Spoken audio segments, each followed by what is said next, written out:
everyone. Sorry, I'm a few minutes late. I was actually on the wrong account, on my personal account. And I was wondering why Victoria wasn't joining me. So here I am now for the second episode of the Pop-up Masterclass. And I'll just get Victoria to join me. Here you are, invite. And Victoria is going to tell us how to communicate confidently, how to communicate your business confidently, networking. Hello, Victoria. Hi, Delphine. Lovely to Sorry see you. for How this. are you? Good. I was on my personal account, and Nice. I was wondering why you were not joining me, and nobody else was joining me. That's absolutely fine. It's great to be here, and I'm so Yes. glad that Thank you you for were. joining me. No problems at all. Lovely to see you. So, do you want to introduce yourself very quickly, and Yes, then you can start to tell us all about absolutely. communicating confidently in networking? Absolutely. Yeah, no Great. problems at all. Thank you. And thank you so much for inviting me today. It's really nice You're to be welcome. part of the series of the pop-up masterclasses. So, yes, I'm Victoria Rennoldson. I run a business called Perfect Cuppa English. And my business is really about helping people to communicate confidently.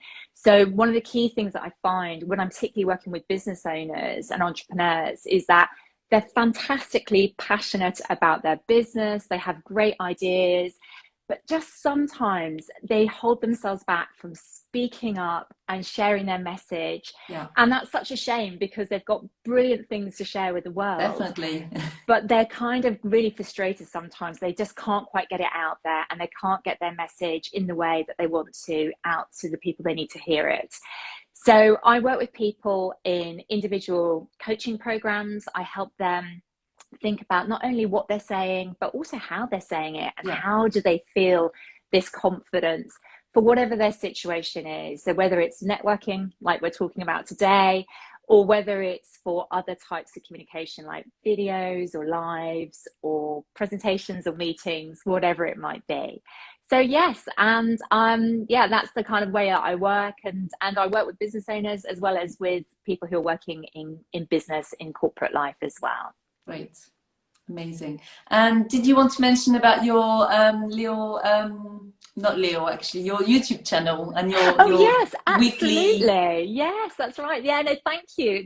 So that's a good reminder. So I regularly share my, well, every Wednesday, they're called Wednesday Words. It's my communication strategies and how to build up communication confidence. So they're short videos. They're about 10 minutes, 10 to 15 minutes maximum, like different topics each week.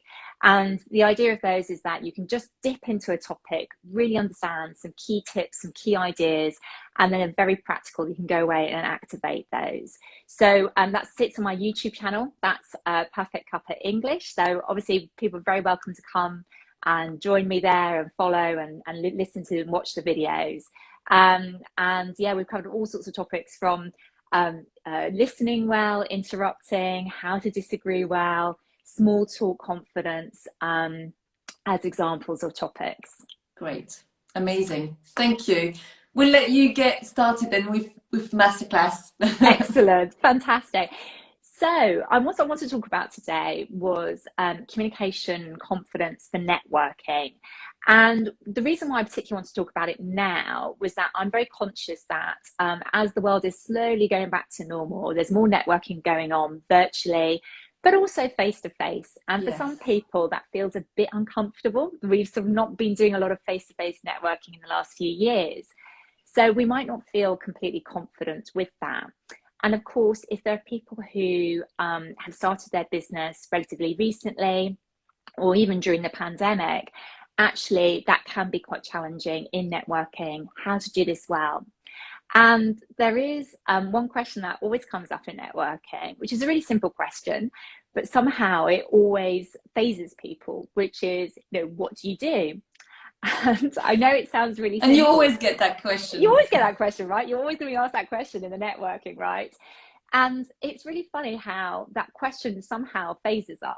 And I find that there are usually sort of two reactions. The first reaction is that you have somebody who's incredibly passionate and just wants to tell you everything about their business.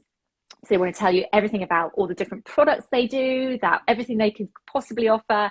And it's brilliant, but they probably speak for too long. They're probably speaking for 3, 4, even 5 minutes, which is way too long in answer to that type of question. And then the other reaction that sometimes happens, I remember we were sort of chatting about this the other day, was just that sometimes we almost like downplay our business. And I'm like, oh, well, I'm just doing this small kind of business and it's just a little thing. And we don't really talk up confidently what we do. And sometimes the other person who's listening might be quite confused or even really not know what was it actually that you do? What was the business? So, I think it's a question we should prepare for. Not to be like a script or a robot, but just so that we're really clear about how can we answer this question confidently in a way that allows us to really make the most of the networking opportunity. And let's be clear, why are we networking? Well, usually it's because either there are potential buyers within the network, people who might buy your products, but also really importantly, they're people who could recommend you and refer you because they know lots of people in their network as well. That's why we want to get this really, really right. So there are 2 parts to this I was going to talk about in the masterclass today. There is what we say, the first part, and then there's how we say it and how do we feel confident in the moment. So I thought we'd start with the what, the actual structure of it. And I have a little framework. It's very, very simple. But the idea of it is to just ask yourself a couple of questions and maybe to jot down these answers. You can even do this now if you're watching this as a live or later on. And think about how you would structure what you're saying about your business. And ideally, you're aiming for anywhere between 30 seconds and just over a minute. You don't really want to spend longer than that in the conversation. So we start with your name. So hopefully that's the easy bit. So who are you and what's your business name? But a little tip here, sometimes when we're nervous, we speak a bit fast. So I would slow down when you say your name and say your business name, because that's the bit you want people to remember. So just a little tip on that. So that's the first bit, your name. Then you want to talk about who.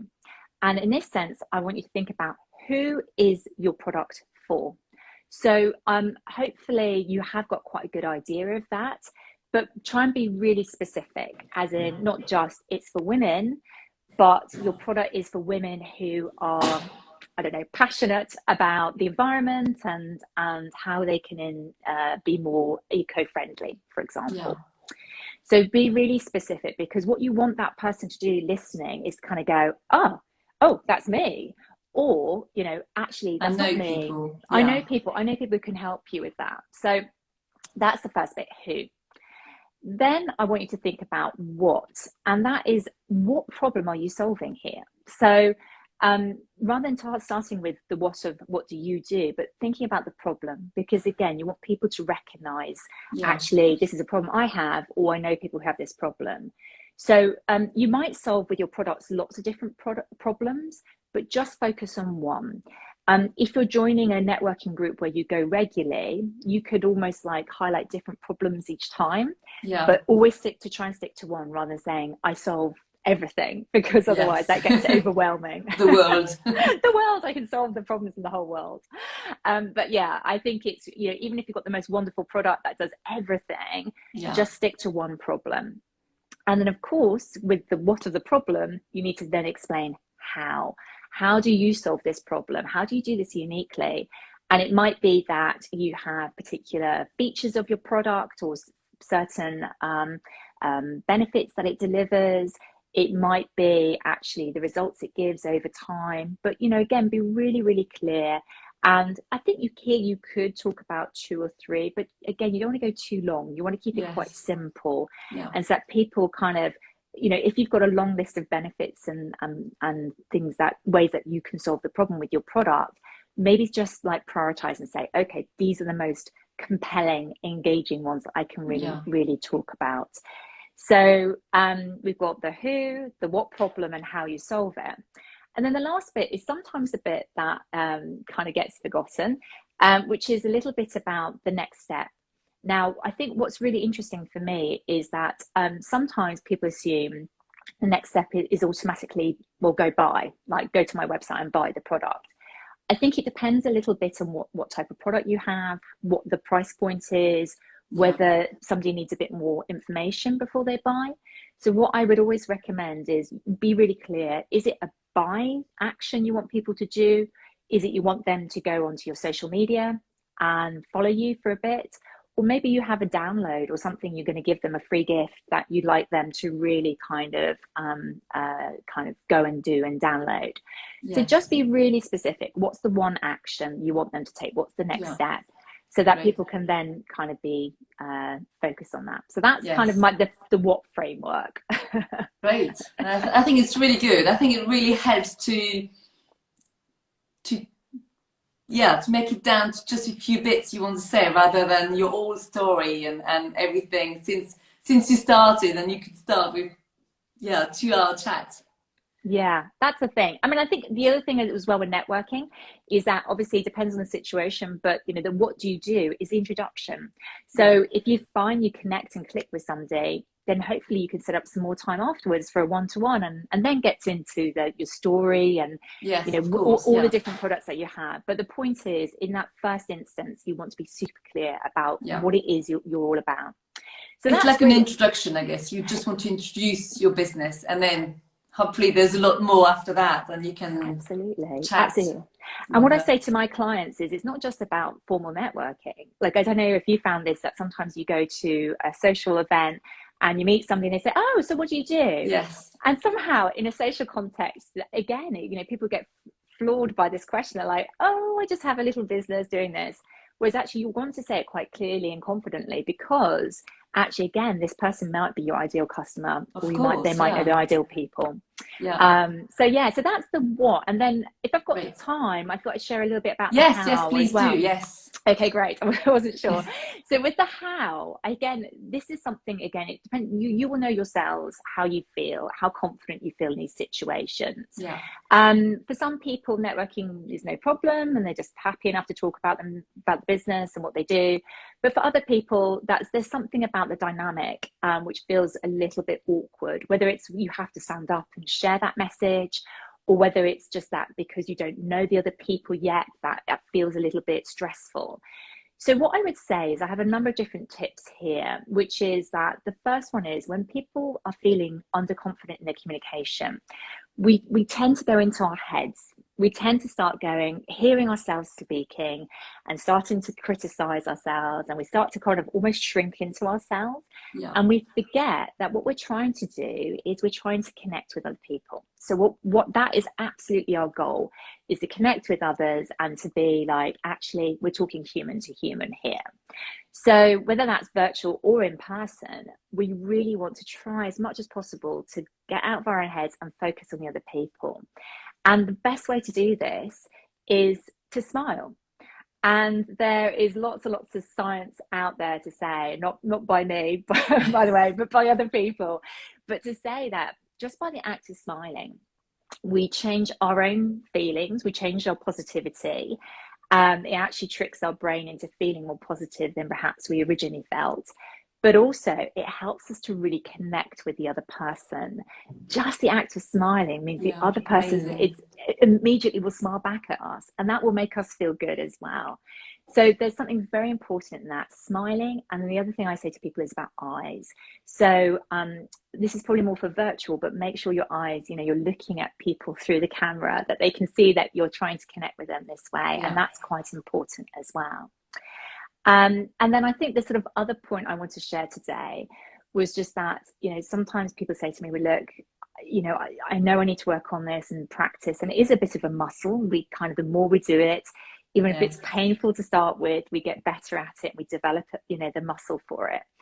But they say to me, how do I feel it today? Like, I've got a meeting tomorrow, a really important, networking event, and I don't really feel it today. So one of the things I share is about my own journey, which is, for me, my communication challenge was with presentations back in my 20s when I started my career, and I really struggled with it. I struggled to stand up in front of people and deliver a presentation. And there are a number of things that I had to shift in my own mindset for that, which I use in my program. But I think one of the big things that I really worked on and thought about was, I'm going to act as if I were a really confident communicator. So even if I don't truly believe it as yet, I'm going to try and act as if I were that person.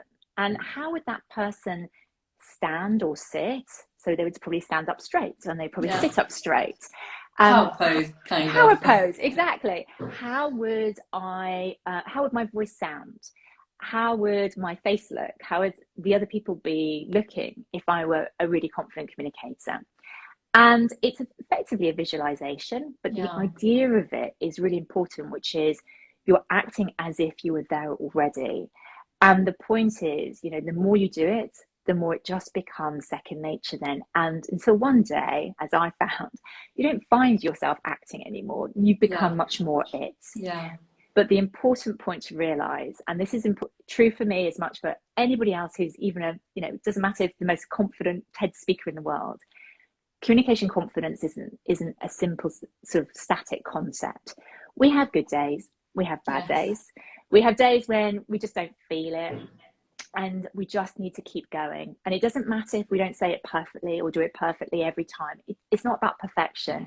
It's about something I call communication agility, and having that flexibility of thinking to really just have a go. If you didn't go well, learn from it and do it again better next time. And that's the kind of last thoughts I just want to share with everybody today. That's amazing. I mean, definitely, it's always about practice, really. And like you say, some days will be better than others. But when you practice, more and more days will be, more and more times will be better. Then you won't have so many of your not so good days.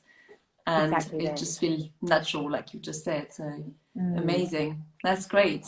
Thank you so much for this. I think it's really useful, both the what and the how. I think it's really great.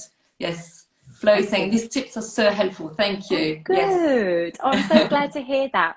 Well, listen, I mean, I'm really conscious today's only a mini pop-up masterclass. Yes. But I mean, certainly if people have any questions, feel free to reach out to me. My Instagram handle is Perfect Cuppa.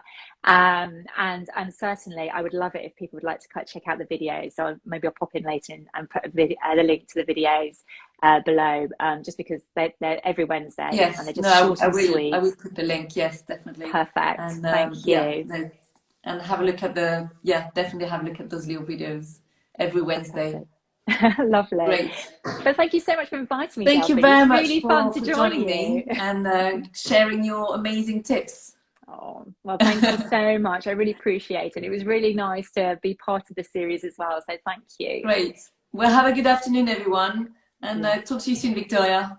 See you soon, Delphine. Bye. Thanks, everyone. Bye.